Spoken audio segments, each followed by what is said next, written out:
देवरानी ने जेठानी के लिए छोड़ दिया अपना आराम। घर के आंगन में चीख पुकार मची हुई है। क्रांति देवी और चिराग मिलकर ममता को बेरहमी से मार रहे हैं और उसे डॉक्टर के पास ले जाने की जिद कर रहे हैं। चलो उठ यहाँ से, नाटक बंद कर अपना और सीधे गाड़ी में बैठ। आज डॉक्टर रस्तोगी के क्लिनिक चलना ही होगा। नहीं माँ जी, भगवान के लिए मुझे छोड़ दीजिए। पहले भी 3 बार मैं ये दुख झेल चुकी हूँ। इस बार मैं अपने बच्चे को कुछ नहीं होने दूंगी। मैं नहीं जाऊंगी माँ जी। बदतमीज औरत, माँ के सामने जुबान चलाती है। चल सीधे डॉक्टर के पास, वरना यहीं मार मार कर तेरा और तेरे पेट में पल रहे बच्चे का भरता बना दूंगा। जी, आप तो इस बच्चे के पिता हैं। 3 बार मेरी गोद सूनी रह गई है, कुछ तो रहम खाइए। ज्यादा ड्रामे मत करो भाभी। माँ, भाई, बाहर जल्दी चलो। काजल और कोयल का शगुन लेकर उनके पिता और भाई आए हैं। अरे वाह, शगुन आ गया। चल चिराग, जल्दी बाहर चलो। दोनों अमीर घर की लड़कियां हैं, बहुत सारा माल आया होगा। तुझे तो मैं आकर सीधा करती हूँ। पूरा परिवार ममता को उसी हाल में लहूलुहान और रोता हुआ छोड़कर लालच में बाहर भागता है। पीछे आंगन में ममता दर्द से कराती हुई अपने पेट को सहला रही हैं, लेकिन बाहर का नजारा बिल्कुल बदला हुआ है।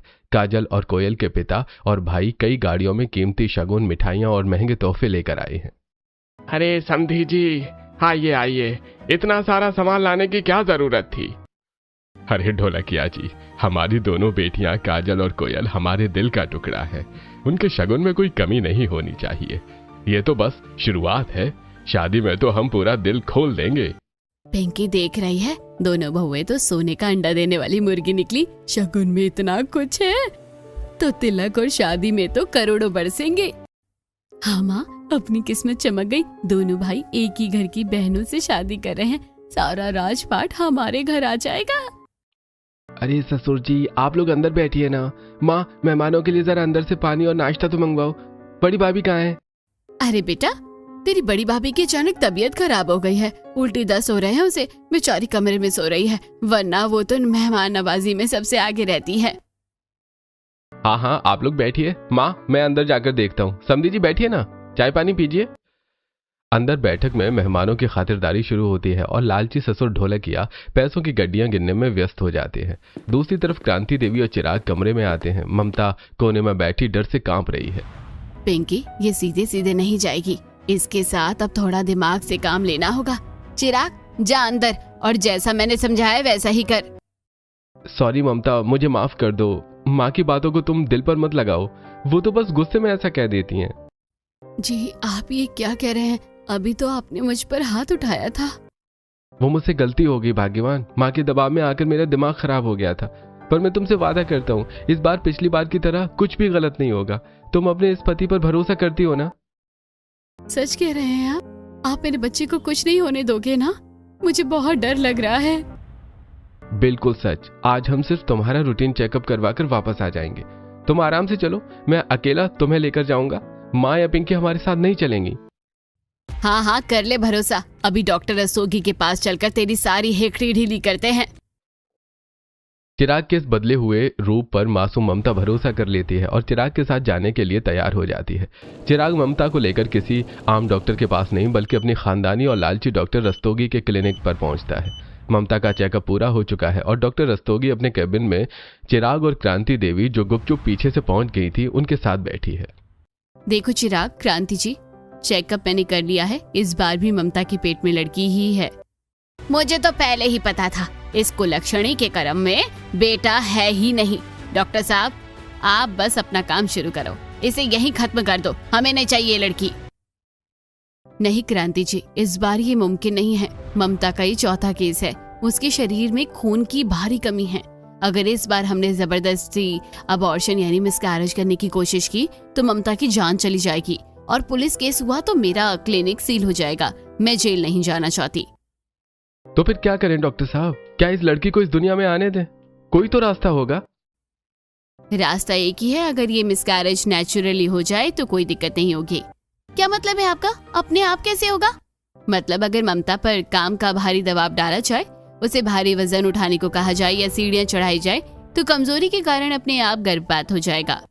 अच्छा, तो ये बात है। ठीक है डॉक्टर साहब, अब मैं भी देखती हूँ कि ये लड़की इस दुनिया में कैसे आती है। इसकी मौत तो अब इसके खुद के पैरों पर चल कर आएगी। ममता बाहर बेंच पर बैठी अपने पति के आने का इंतजार कर रही है। इस बात से पूरी तरह अनजान के अंदर उसकी सास और पति ने मिलकर उसकी कोख को उजाड़ने और उसे धीरे धीरे मौत के मुंह में धकेलने का पूरा इंतजाम कर लिया है।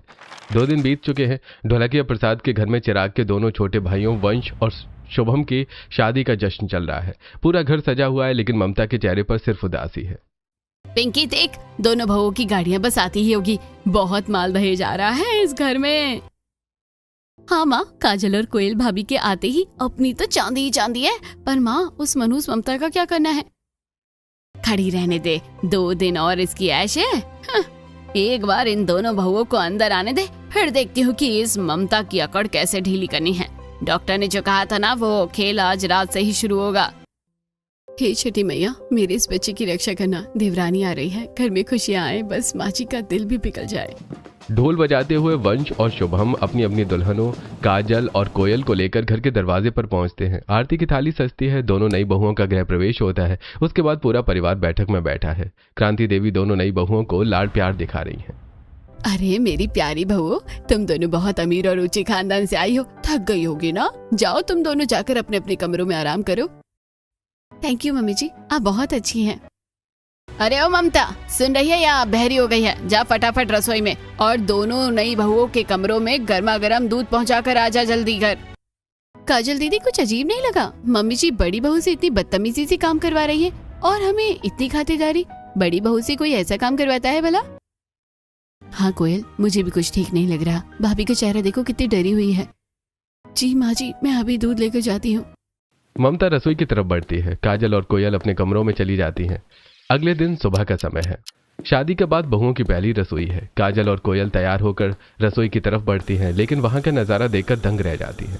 प्रणाम मम्मी जी, आज हमारी पहली रसोई है ना, तो बताइए मीठे में क्या बनाना है? हम दोनों मिलकर बना देती हैं। अरे नहीं नहीं, मेरी लक्ष्मी जैसी बहू हो, तुम दोनों भला इस तपती रसोई में क्यों सड़ोगी? इस गर्मी में काले पड़ने के लिए तुम दोनों को थोड़ी ही लाए हैं। लेकिन मम्मी जी, पहली रसोई की रस्म तो। अरे ओ ममता, तुझे तो आदत है ना इस चूल्हे चौके की। फटाफट हाथ चला और सबके लिए बढ़िया पकवान बना। मम्मी जी, पर बड़ी भाभी अकेली इतना सारा खाना कैसे बनाएगी? लाओ भाभी, हम दोनों भी आपकी मदद कर देती हैं। मैंने कहा ना तुम दोनों आराम करो, इसे करने दो, ये इसी काम के लायक है। जाओ तुम दोनों जाकर सोफे पर बैठो। नहीं काजल, नहीं कोयल, तुम दोनों जाओ। मम्मी जी सही कह रही है, मैं अकेले सब संभालूंगी। तुम दोनों जाकर आराम करो। काजल और कोयल हैरान परेशान होकर पीछे हट जाती हैं। दोपहर की चिलचिलाती धूप में क्रांति देवी का जुल्म और बढ़ जाता है। डॉक्टर की सलाह के मुताबिक वो ममता पर शारीरिक काम का दबाव बढ़ाने के लिए नए नए बहाने ढूंढती हैं। काजल और कोयल दूर खड़ी ये सब देख रही हैं। अरे ओ ममता, इधर आ, ये सारे कपड़े लेकर छत पर जाओ और धूप पर सुखा कर आ। माँ जी, मुझसे इतना भारी वजन नहीं उठेगा। धूप बहुत तेज है, सीढ़ियाँ चढ़ने में मुझे बहुत परेशानी हो जाएगी। मेरे पेट में। कोयल ध्यान से देख, भाभी बार बार अपने पेट को क्यों छुपा रही है? उन्हें कोई बहुत बड़ी तकलीफ है। मम्मी जी लाओ ये टब, मैं ऊपर ले जाती हूँ। मशीन में कपड़े सुखा लेते हैं ना, जल्दी हो जाएगा। तुम बीच में मत बोलो कोयल, मशीन में कपड़े साफ नहीं होते। हाथ से धोए हैं तो धूप में ही सूखेंगे। ज्यादा नाटक किया तो ठीक नहीं होगा। भगवान, मेरे बच्चे की रक्षा करना, मुझसे नहीं चला जा रहा। वंश, ये घर में क्या तमाशा चल रहा है? बड़ी भाभी की हालत इतनी खराब है, फिर भी मम्मी जी उनसे जबरदस्ती भारी वजन उठाकर सीढ़ियां चढ़वा रही हैं। बात क्या है? काजल, तुम नई नई आई हो, घर के मामलों में मत पड़ो। माँ जो कर रही है सही है, तुम अपना आराम देखो ना। वंश सच छुपाकर वहां से निकल जाता है। इस घर में बड़ी भाभी ममता के साथ कोई बहुत बड़ा और खौफनाक खेल खेला जा रहा है। रात के खाने का समय है। क्रांति देवी ने जानबूझकर पपीते की सब्जी बनवाई है ताकि ममता का गर्भपात हो जाए। पूरा परिवार टेबल पर बैठा है और काजल कोयल चुपचाप सब पर नजर रखे हुए हैं। ले ममता, आज तेरे लिए खास तौर पर ये पपीते की सब्जी बनाई गई है। चुपचाप इस पूरी प्लेट को साफ कर जा, एक टुकड़ा भी नहीं बचना चाहिए। नहीं माँ जी, भगवान के लिए ऐसा मत कीजिए। प्रेगनेंसी में पपीता जहर होता है। मेरे पेट में बच्ची है माँ जी, मैं इसे नहीं खाऊंगी। हे भगवान, कोयल भाभी प्रेग्नेंट है और मम्मी जी उन्हें जानबूझकर पपीता खिला रही है। ये तो सीधा सीधा मर्डर है। खाएगी कैसे नहीं तू? खा इसे। नहीं माँ जी, तेरी इतनी हिम्मत कि तू अन्न का अपमान करेगी और हमारी बात टालेगी? माँ मारो इसे, बहुत पर लग गए हैं इसके। छोड़िए मम्मी जी, आप ये क्या कर रही हैं? ये सरासर टॉर्चर है, जुल्म है। एक प्रेग्नेंट औरत पर कोई ऐसे हाथ उठाता है क्या? तुम दोनों अंदर जाओ बेटा, तुम दोनों नई नवेली बहुएं हो, तुम्हें इस कुलक्षणी की औकात नहीं पता है। जाओ अंदर जाकर अपने कमरे में आराम करो, इनके बीच में मत आओ। काजल और कोयल को जबरदस्ती उनके पति अंदर खींच कर ले जाते हैं। ममता आंगन में बाल बिखेरे रो रही है। अगले दिन सुबह सुबह ममता की तबीयत बहुत ज्यादा खराब हो जाती है। वो दर्द से कराह रही है। काजल और कोयल छुपते छुपाते उसके कमरे में जाती हैं ताकि उसकी मदद कर सके और सच जान सके। भाभी, भाभी आंखें खोलिए, देखिए आपकी तबीयत कितनी खराब है। हमें बताइए आपको क्या परेशानी है, हम आपकी मदद करेंगे। नहीं काजल, कोयल, तुम दोनों यहाँ से चली जाओ, मुझे तुम लोगों से कोई बात नहीं करनी है, प्लीज जाओ यहाँ से। भाभी, आप हमसे क्यों छुपा रही हैं? कल रात मम्मी जी ने जो किया वो कोई अपनी बहू के साथ करता है क्या? आप प्रेग्नेंट है ना, हमें सब पता चल गया है। अगर तूने गलती से भी उन दोनों के सामने जुबान खोली कि तू पेट से है तो तुझे और तेरे इस बच्चे को जिंदा जमीन में गाड़ दूंगी। नहीं, मुझे कुछ नहीं हुआ है, तुम लोग जाओ, मुझे अकेला छोड़ दो। ममता खौफ के मारे कुछ नहीं बोलती और दोनों देवरानियों को कमरे से बाहर निकाल देती है। निराश होकर काजल और कोयल जैसे ही बाहर जाती हैं, उन्हें क्रांति देवी और नंद पिंकी के कमरे से फुसफुसाने की आवाजें सुनाई देती हैं। दोनों क्रांति देवी के कमरे के दरवाजे पर कान लगाकर खड़ी हो जाती हैं। मम्मी, मुझे लगता है कि अब ये ममता ज्यादा दिन की मेहमान नहीं है। हाँ पिंकी, डॉक्टर रस्तोगी ने भी यही कहा था कि सीधे सीधे मारेंगे तो पुलिस केस बन जाएगा, इसलिए इसे ऐसी मौत देंगे कि दुनिया को लगे कि कमजोरी की वजह से मरी है। वाह मम्मी, इसे कहते हैं एक तीर से दो निशाने। ना रहेगा बांस, ना बजेगी बांसुरी, ना ये कुलक्षणी बचेगी और ना इसके पेट की लड़की। फिर भैया की दूसरी शादी किसी अमीर घर में करवा देंगे। हे भगवान, ये लोग इंसान नहीं राक्षस है। ये भाभी को जानबूझकर मारना चाहते हैं। दीदी, अब बहुत हुआ, अब हमें किसी भी कीमत पर भाभी के मुंह से पूरा सच उगलवाना होगा ताकि हम इन दरिंदों को सबक सिखा सके। दोपहर के समय ससुर चिराग और दोनों देवर काम पर गए हैं। नंद पिंकी कॉलेज गई है और सास क्रांति देवी पास के मंदिर में कीर्तन के लिए निकली हैं। घर में तीनों बहुएं अकेली हैं। काजल और कोयल दौड़कर ममता के कमरे में आती हैं और उसे गले से लगा लेती हैं। भाभी, अब बस कीजिए, हमें सब पता चल चुका है कि मम्मी जी और पिंकी आपके साथ क्या साजिश रच रही हैं। वो आपको और आपके बच्चे को नुकसान पहुंचाना चाहती है। हाँ भाभी, हम दोनों आपकी बहनें जैसी हैं। भगवान के लिए हमें पूरा सच बताइए, आखिर ये घर वाले आपके खून के प्यासे क्यों बने हुए हैं? काजल, कोयल, मैं बहुत बदनसीब हूँ। ये मेरी चौथी प्रेगनेंसी है। इससे पहले 3 बार जब मैं पेट से हुई तो ये लोग मुझे जबरदस्ती डॉक्टर रस्तोगी के पास ले गए। वहाँ पता चला कि मेरे पेट में लड़की है तो इन्होंने धोखे से मेरा मिसकैरेज करवा दिया। हे भगवान, 3 बार! ये चिराग भैया कैसे पति है? इस चौथी बार भी पेट में लड़की है। डॉक्टर रस्तोगी ने साफ कह दिया है कि मेरे शरीर में खून नहीं है। अगर इस बार भी अबॉर्शन हुआ तो मैं मर जाऊंगी। पुलिस केस के डर से डॉक्टर ने हाथ खड़े कर दिए हैं, इसलिए माँ जी और चिराग मुझे काम का बोझ देकर मारना चाहते हैं ताकि किसी को शक ना हो। भाभी, आप रोना बंद कीजिए, अभी पहाड़ के नीचे खुद आएंगे। इन्होंने अभी हम दोनों बहनों का असली रूप नहीं देखा है। बहुत जी लिया इन लोगों ने आराम की जिंदगी। भाभी, आज से हम दोनों बहनें अपना सारा आराम छोड़ रही हैं। अब आपकी ढाल हम बनेंगे। अब हम देखते हैं कौन आपको हाथ लगाता है। ममता को दोनों देवरानियों के रूप में अपनी रक्षक मिल जाती है। अगली सुबह का नजारा एकदम हैरान करने वाला है। काजल और कोयल सुबह 4 बजे ही उठ जाती हैं। वो घर का सारा काम खुद संभाल लेती हैं। जैसे ही ममता कमरे से बाहर कदम रखती है, दोनों बहनें दौड़कर उसे रोक देती हैं। अरे भाभी, आप बाहर क्यों आई? बैठिए, आराम से बैठिए। आज से घर का एक भी काम आप छुएंगी भी नहीं। हाँ भाभी, ये लीजिए ताजा जूस पीजिए। आप बस आराम से सोफे पर बैठिए, टीवी देखिए या धूप सेकिए, बाकी हम सब देख लेंगे। आंगन में बर्तनों का ढेर लगा है। कोयल बाहर बैठकर बर्तन मांजना शुरू कर देती है और काजल छत पर जाकर भारी भारी गीले कपड़े सुखाने लगती है। दोनों की नई नवेली बहुओं के पैरों की मेहंदी अभी छोटी भी नहीं है। तभी क्रांति देवी कमरे से बाहर आती हैं और ये नजारा देखकर उनके पैरों तले जमीन खिसक जाती है। अरे, ये क्या तमाशा है? कोयल, तू बर्तन क्यों मांज रही है? और काजल, तू छत पर कपड़े धोकर क्यों सुखा रही है? और ये महारानी ममता यहाँ पैर पर पैर रखकर बैठी है। उठ रे कुलक्षणी, तेरी इतनी हिम्मत कि नई बहुओं से तू काम करवाएगी? रुकिए मम्मी जी, भाभी को हाथ भी मत लगाना, उन्हें हमने बिठाया है। हाँ मम्मी जी, आज से इस घर में सिर्फ हमारा राज चलेगा। हमारी जेठानी सिर्फ आराम करेगी, उनकी जगह का सारा काम हम दोनों बहनें मिलकर करेंगी। ओहो, बड़ा प्यार उमड़ा है जेठानी पर। अभी तो हाथों की मेहंदी का रंग भी नहीं छूटा और चली है जेठानी की गुलामी करने।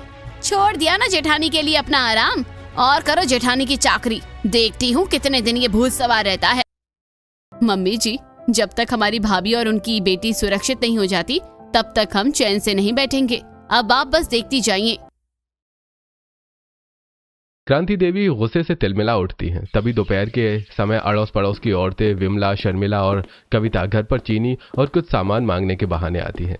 वो घर का बदला हुआ नजारा देखकर दंग रह जाती हैं। अरे क्रांति बहन, ये क्या देख रही हूँ मैं? तेरी बड़ी बहू ममता तो आराम से सोफे पर बैठी फल खा रही है और ये दोनों नई नवेली बहुएं घर की साफ सफाई में लगी है।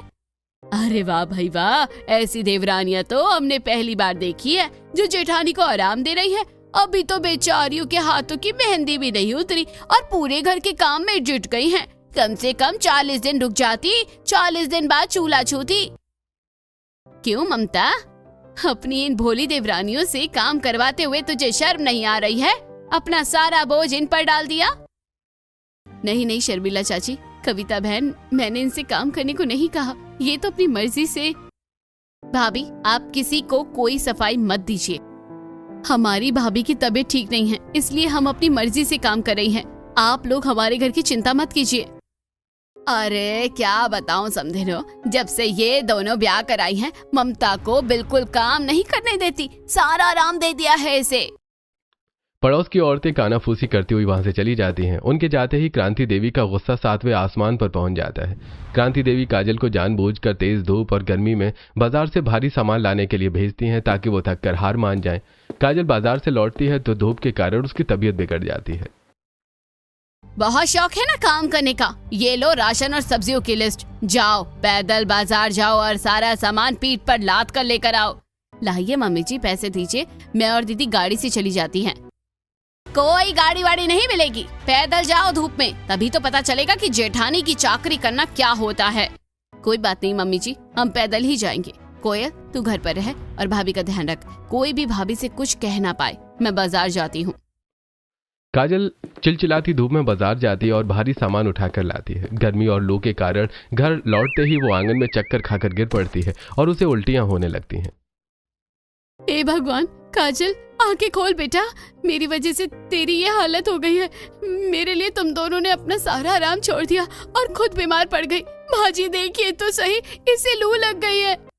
और करो जेठानी के लिए अपनी नींद हराम और छोड़ो जेठानी के लिए अपना आराम। थक गई ना एक ही दिन में, करो और सेवा, अभी तो शुरुआत है। जब तक तुम दोनों हार मानकर इस ममता का साथ देना ना छोड़ोगी, मैं तुम दोनों पर ऐसे ही काम का ओवरलोड डालती रहूंगी।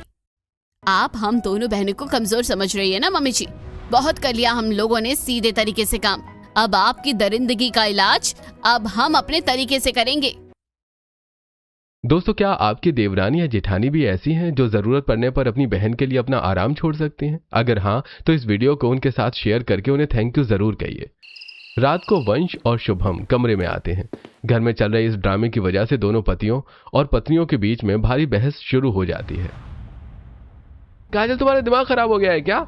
माँ को गुस्सा दिलाकर तुम्हें क्या मिल रहा है? तुम किस उम्मीद से इस घर में ब्याह कर आई थी और यहाँ आकर नौकरों की तरह दिन रात काम कर रही हो? अरे बीमार पड़ रही हो, अपनी औकात देखो। मेरी औकात? वंश, शर्म आनी चाहिए तुम्हें। तुम लोग इंसान हो या कसाई? क्या तुम्हें दिख नहीं रहा कि तुम्हारी माँ और भाई मिलकर बड़ी भाभी के पेट में पल रही बच्ची को मारना चाहते हैं और तुम अपनी माँ के गुलाम बनकर तमाशा देख रहे हो? कोयल, तुम समझ क्यों नहीं रही हो? माँ जो कर रही हैं वो बड़े भैया और भाभी का आपसी मामला है। तुम दोनों बीच में पड़कर अपनी नई शादीशुदा जिंदगी क्यों खराब कर रही हो? आपसी मामला नहीं, मर्डर की प्लानिंग है ये।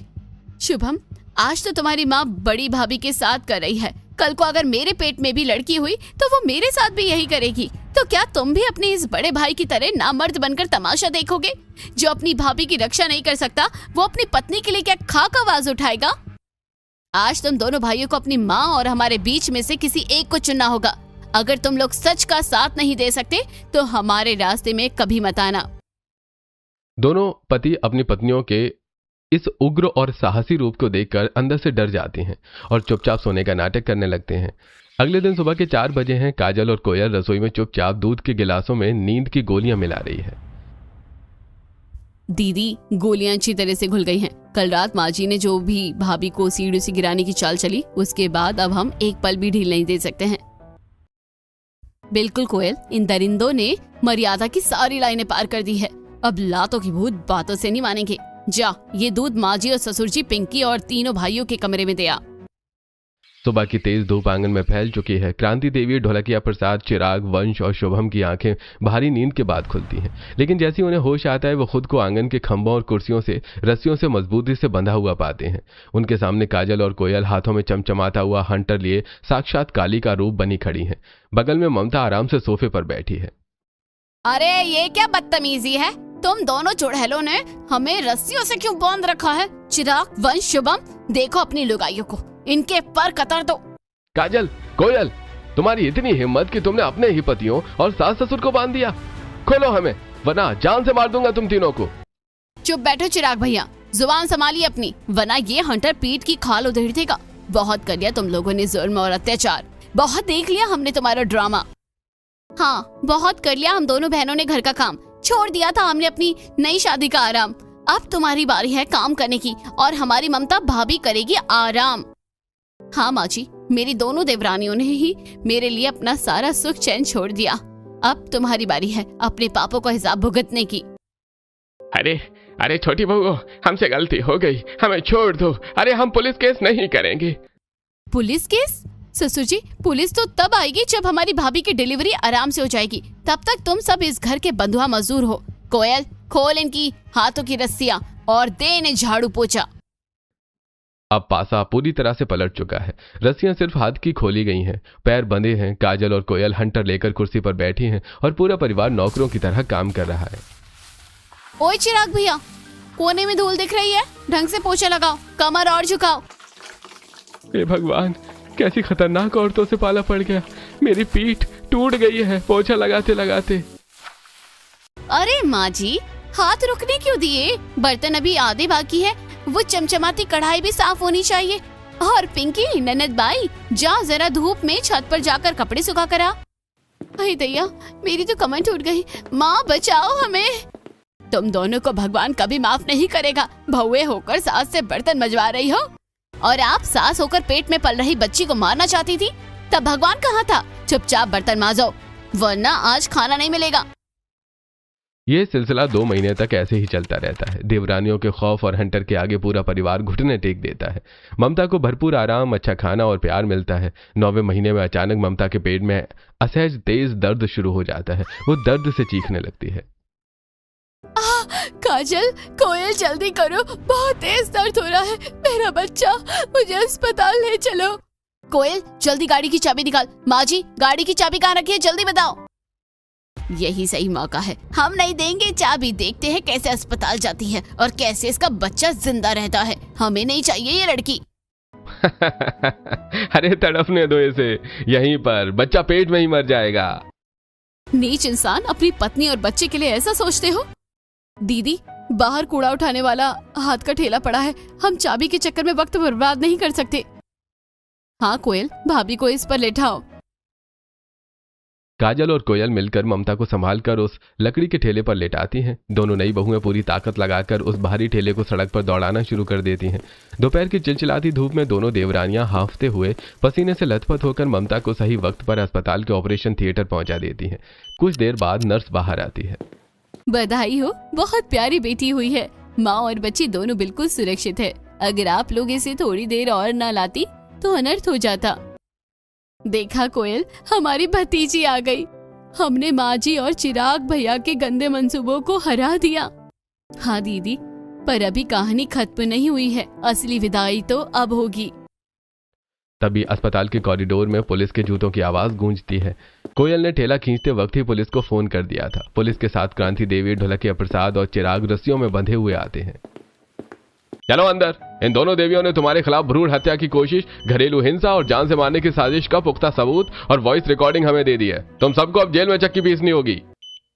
अरे ममता, मुझे माफ कर दो, माँ के बहकावे में आ गया था मैं। इंस्पेक्टर साहब, ले जाइए इन दरिंदों को, मेरा इनसे अब कोई रिश्ता नहीं है। 6 महीने बीत चुके हैं। क्रांति देवी, ससुर और जेठानी का पति चिराग जेल की हवा खा रहे हैं। वंश और शुभम सुधर चुके हैं और अपनी पत्नियों के साथ घर पर रहते हैं। घर का माहौल अब खुशहाल है। ममता की बेटी अब 6 महीने की हो चुकी है और आंगन में खेल रही है। तभी अचानक काजल और कोयल को चक्कर आता है और वो सोफे पर बैठ जाती हैं। क्या हुआ काजल? क्या हुआ कोयल? तुम दोनों के चेहरे पर ये कैसी रौनक है? भाभी, वो डॉक्टर ने कहा है कि मैं और कोयल दोनों माँ बनने वाली है। हे छठी मैया, आपका लाख लाख शुक्र है।